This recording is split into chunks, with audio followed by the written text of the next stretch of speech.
আওয়ামী লীগ তাদের official Facebook পেজে কিছু কর্মসূচির ঘোষণা দিয়েছে।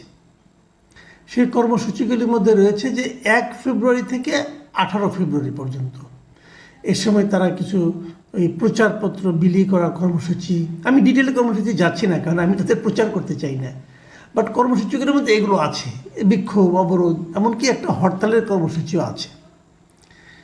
এই কর্মসূচিগুলো তারা তাদের অফিসিয়াল ফেসবুক পেজে ঘোষণা করেছে। তো এটা নিয়ে এই সরকার কী ভাবছে? একটা পলিটিক্যাল পার্টি তাদের কিছু পলিটিক্যাল অ্যাক্টিভিটিস করার কথা বলছে, সেটা নিয়ে এই সরকার কি ভাবছে, এই ধরনের একটা প্রশ্ন এই সরকারের যিনি প্রধান উপদেষ্টা প্রেস সেক্রেটারি আছে মিস্টার শফিকুল আলম, তাকে আজকে বুধবার করা হয়েছিল।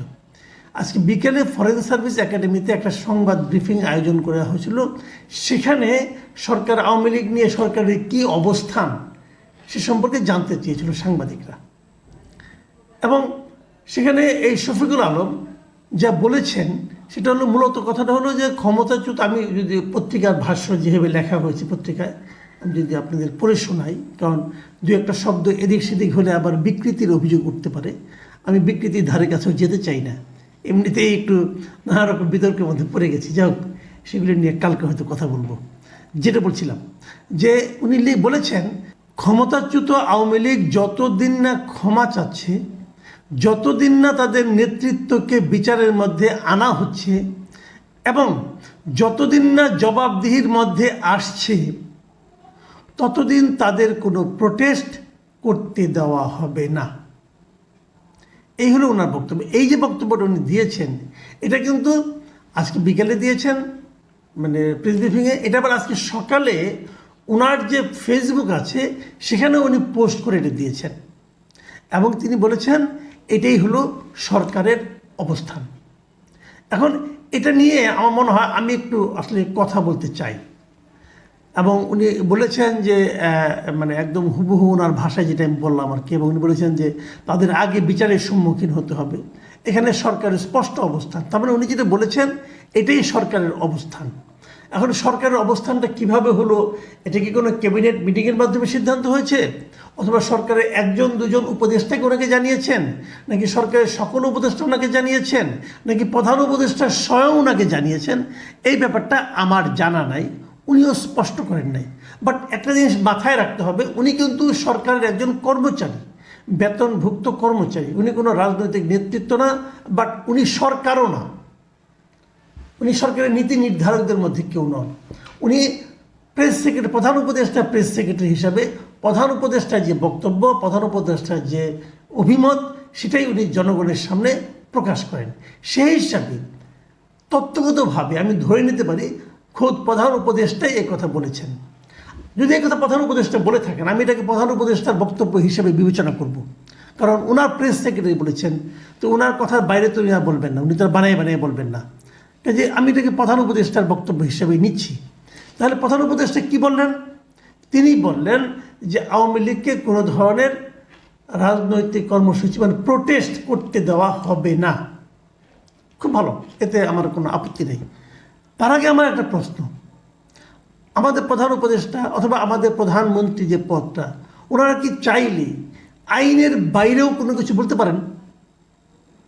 এটা আমার বেসিক পয়েন্ট। আইনে যা নেই সেটাকে ওনারা বলতে পারেন? যদি পারেন তাহলে বা কোনো কথা নেই, কিন্তু আমি যতদূর বুঝি, যতটুকু আইন বুঝি, যতটুকু জানি, যে প্রত্যেকটা লোকই কিন্তু আইনের অধীন।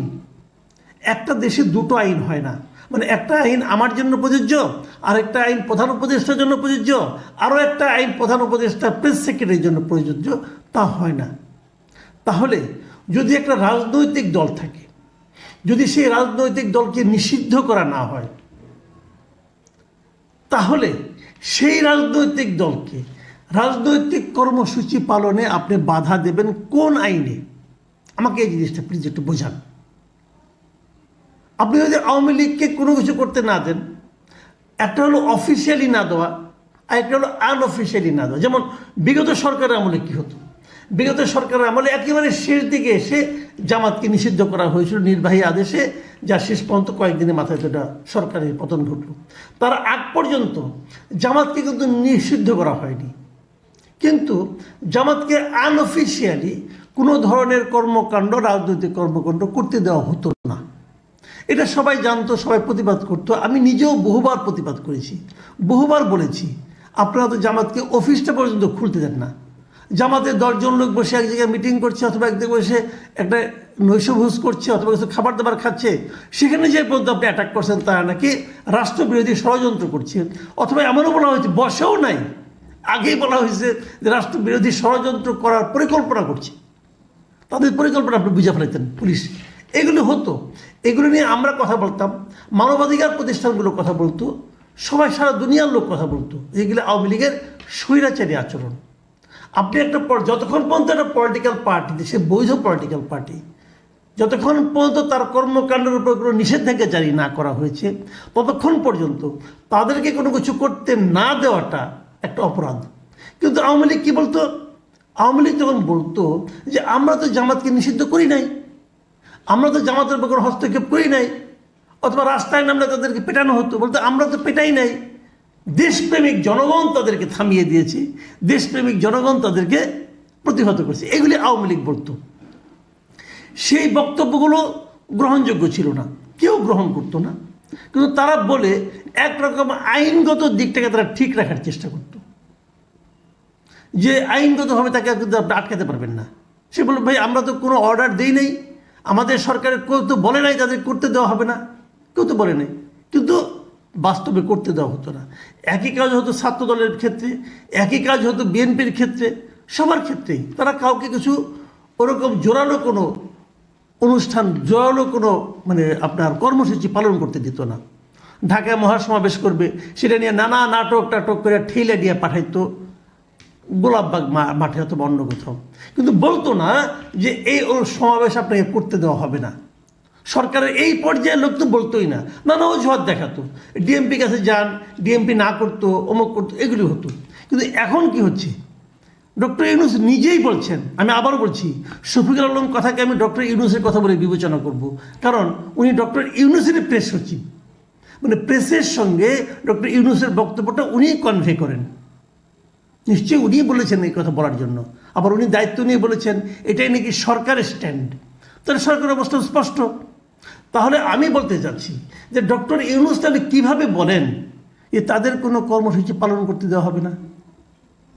আপনার তো নির্বাহী ক্ষমতা আছে, আপনি নির্বাহী ক্ষমতা প্রয়োগ করে আওয়ামী লীগকে নিষিদ্ধ করে দেন, তারপর আপনি বলেন যে নিষিদ্ধ রাজনৈতিক দলকে আমরা কোনো কর্মসূচি পালন করতে দেব না। তা করেন না কেন? সেটা করেন না এ কারণে যে আপনি আপনার যারা ইউরোপিয়ান লোকজন আছে, ইউরোপিয়ান যে বন্ধুরা আছে, তাদের কাছে আপনি লজিক দিয়ে বোঝাতে পারবেন না যে একটা পলিটিক্যাল পার্টিকে এই কারণে নিষিদ্ধ করা যায়, পারবেন না।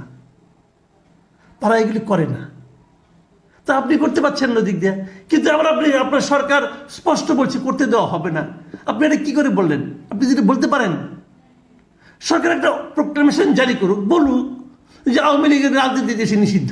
আপনি বলেন, পারলে পরে ক্ষমতা থাকলে বলেন, না তো কেই না, বললে কিন্তু এটা কেউ আলোচনা করবে না।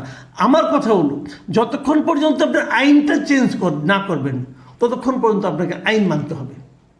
যখন আপনি আইন পরিবর্তন করবেন তখন আপনি যা ইচ্ছে তা করবেন, কোনো সমস্যা নাই। যে কথাগুলি বলা হয়েছে ভাবুন, আমি আবার কথাগুলি আরেকবার পড়ি। বাংলাদেশে যতদিন না তারা ক্ষমা চাচ্ছে, তার মানে ততদিন করতে হবে। ক্ষমা চালিয়ে দিবেন কেন? দিবেন আমাকে তাও আপনার পক্ষেটা। যদি তারা ক্ষমা চায় তাতে কি আসে যায়? আমি তো তাদের বিচার দাবি করছি, তাদেরকে আপনি বিচার করবেন, প্রত্যেকটা অপরাধীকে আপনি বিচার করবেন। যারা যারা এই জুলাই অভ্যুত্থানের সময় সাধারণ মানুষের উপর নির্যাতন করেছে, গুলি করেছে, হত্যা করেছে, এর সঙ্গে চেইনের যত লোক জড়িত, যিনি আদেশ দিয়েছেন, যিনি অনুমোদন করেছেন, যিনি গুলি চালিয়েছেন, প্রত্যেকটা জড়িত লোককে বিচারের আওতায় আনতে হবে এবং তাদেরকে দৃষ্টান্তমূলক বিচার করতে হবে। তো উনি ক্ষমা চাইলে আপনি আপনাকে করতে দেবেন? তারপর বলছেন যতদিন না তাদের নেতৃত্বকে বিচারের মধ্যে আনা হচ্ছে। তা আনেন না কেন? বিচারের মধ্যে আনার দায়িত্ব কার? আপনার সরকারের। আপনাদের বিচারের মধ্যে আনতে পারছেন না কেন? এবং বিচারের মুখোমুখি করা হচ্ছে। মুখোমুখি করার দায়িত্ব তো আপনার, এটা আপনি করতে পারছেন না কেন? তা আপনার অযোগ্যতা, আপনার ব্যর্থতার জন্য আপনি আরেকজনকে দায়ী করবেন কিভাবে? যতদিন না তাদের জবাবদিহির মধ্যে আসছে, এইটা তো আপনার দায়িত্ব। জবাবদিহি আপনি তৈরি করবেন, আপনি ক্ষমতায় আছেন। যে কাজগুলো আপনি করতে পারছেন না তার জন্য আপনি আরেকজনের উপর দায় চাপাবেন কেন? আচ্ছা, এখন আমি শেষ প্রশ্নটা করে ছেড়ে দিই। শেখ হাসিনাকে বিচারের মধ্যে আনতে পারছেন না, আওয়ামী লীগের নেতা মন্ত্রীদেরকে আনতে পারছেন না। আমি যদি আপনাদেরকে প্রশ্ন করি, 8 তারিখে আপনারা ক্ষমতায় আসছেন, 8 তারিখের পর অথবা 8 তারিখের আগে তাদেরকে বিদেশে যেতে দিল কে? শেখ হাসিনাকে এ দেশ থেকে বের করে ইন্ডিয়া পাঠিয়ে দেওয়া হচ্ছে। কে পাঠিয়ে দিয়েছে? এর জন্য দায় কার? শেখ হাসিনাকে আপনি আনতে পারছেন না, কার জন্য আনতে পারছেন না? কে তাকে পাঠিয়ে দিল? তাকে ধরেন, তাকে জিজ্ঞাসা করেন তুমি কেন পাঠিয়ে দিলে বিদেশে। অথবা ওবায়দুল কাদেরের খবর আমরা জানি, এতদিন ওনারা দেশে ছিলেন, তারপরে উনি পালিয়ে গেলেন। কে, কার জন্য উনি লুকিয়ে থাকতে পারলেন? কার জন্য উনি পালিয়ে যেতে পারলেন? তাকে ধরতে পারছেন? পারেন নাই কেন? এ দায় কার? আবার অনেক নেতাকে আমরা দেখেছি তারা দেশে আটকানো ছিল, তারপর তারা চলে গেল, চলে যেতে পারলো। কেন যেতে পারলো? কার কারণে যেতে পারলো? তাদেরকে ধরেন, তাদেরকে জিজ্ঞাসা করেন এ দায় কার? এই দায়িত্ব আপনাদের। আপনাদেরকে একটা দায়িত্ব দেওয়া হয়েছিল, আপনারা ক্ষমতায় গিয়েছেন। আপনাদের কাছে আমরা কী আশা করেছিলাম? যে প্রত্যেকটা অপরাধীরা আপনারা বিচার করবেন। অপরাধী বিচার করতে পারলেন না কেন? অপরাধীকে পালিয়ে যেতে দিলেন কেন? অপরাধীকে ধরে রাখতে পারলেন না কেন? অপরাধীদের বিচারের মুখোমুখি করতে পারলেন না কেন? না পেরে তার দায় যদি আপনি তাদের উপর আবার চাপান, সেটা কি ঠিক হলো ভাই? আর কত মানুষকে হাসাবেন আপনারা? আর কত মানুষকে হতাশ করবেন আপনারা? এখন যেটা করছেন সেটাকে স্বৈরাচারী আচরণ বলে।